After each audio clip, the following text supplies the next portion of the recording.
Good morning, everybody. So it's very nice to be here. It's very exciting. This is one of those occasions where I've just been so focused and working on it, and this is kind of the first time to actually, for me to see it all open too. So I'm very excited to be here, and it feels that it's becoming very real. So that's always a big step when we start talking about bathrooms and faucets and taps and things like that. So. Chaotic phase where we're trying to bring in as many ideas as possible, and the whole design process is about moving from the big picture, big ideas, and starting to narrow down into things that actually really work on the site. One of these meetings, I had the opportunity last weekend to take part in the road course and the, what did you call it? Open house. And I'm very glad to be here and to be back at the West Coast. Good morning. I'm Priska, and I'm very glad to see new members here. And I'm looking forward to today because I need. I've been carrying a lot of sense of loss about the place where we're living now. And I need to sort of bolster up the other side where I get much more aware of where we're going. And the more practical it is, I think the more easy it will be for me to imagine how it will be living here. Good morning, I'm Doug, and I'm looking at Peter's first picture here, and it looks a lot like it does now. So I'm expecting we'll add some details to that today. My name's Judy, and I think maybe I'm the most recent recruit, associate member from last Sunday. And I sure liked what I saw and heard, and I'm eager to learn more.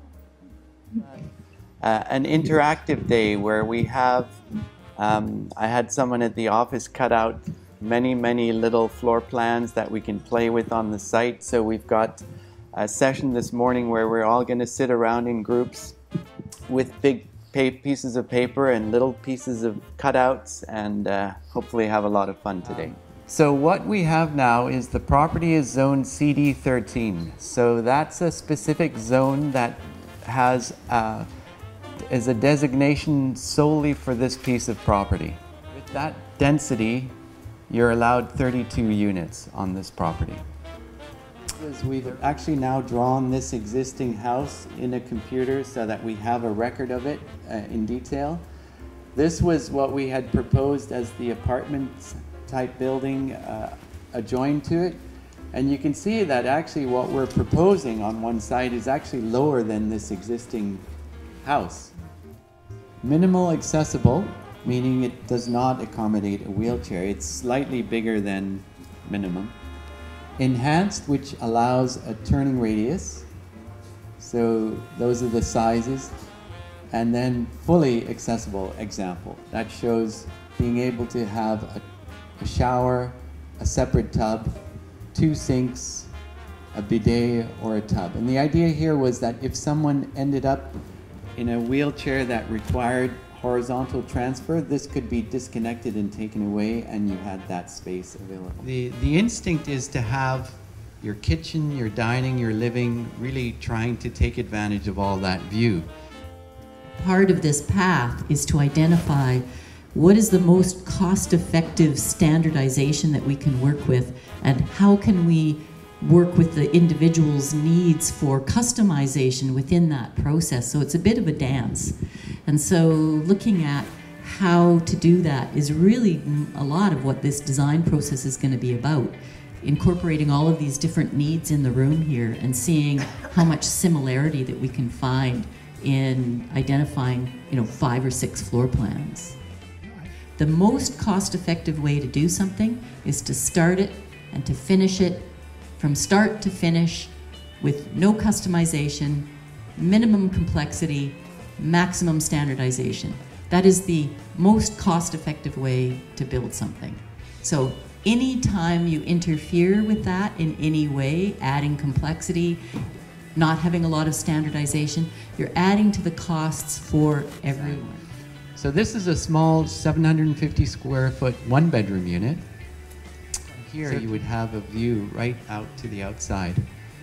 And again, keeping the bedroom at the back, access to the bathroom here. So this is trying to create another, not necessarily a separate bedroom, but another kind of an alcove or a space where in almost as the size of the one unit we had on the townhouses, where you have an entrance, but you have the entrance much larger, that you can almost make an office area within that entrance. So rather than a separate bedroom, having that indent for entering into the unit, and having the kitchen still have a connection, even if it's visual, through that space to the walkway, but bringing the kitchen, living and dining more to the front where all the views are.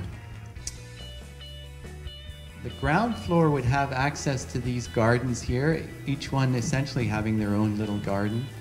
And I thought the upper levels could actually almost have a loft space where you could have your bedroom, but then another space above that. So the third floor units would be almost like a two-level unit. So if there's a desire for that, I mean, the views would be spectacular from there.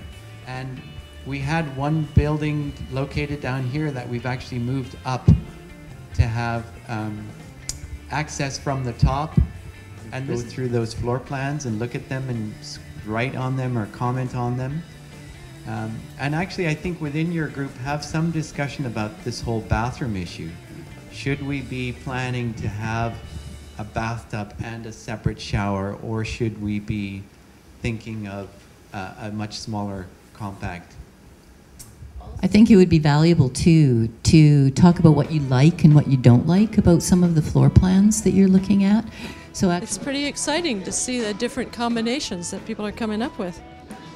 I like having the gardens down by the water.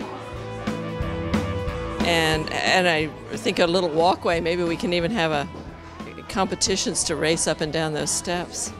I'm suggesting we have golf carts. So these paths are smaller.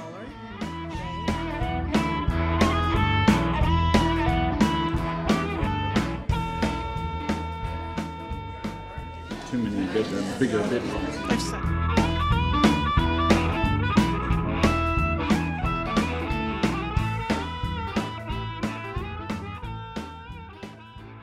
The loft ones, but it worries me that I'd have a part of my unit that I wouldn't be able to access that. On the other hand, if you have grandchildren come to visit, it's very nice to have them on a different level. Yeah, yeah, and maybe not open to below. Yeah, there's that. I mean, and it's a nice workspace. When I imagine having a second bedroom, I'm thinking grandkids.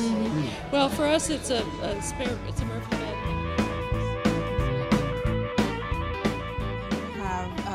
Like a powder room, and then you have the washer and dryer right here, as he was showing. And then here you'd have a guest bedroom, and then this would be a den. This would be open, and then you'd have a Murphy bed. You'd have a curtain here for the extra bedroom type of thing.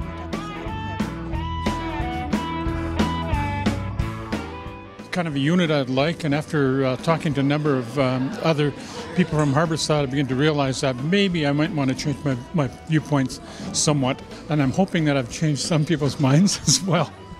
So if windows, and there's the second bedroom there, so if we had guests, and even this little bit of a bath.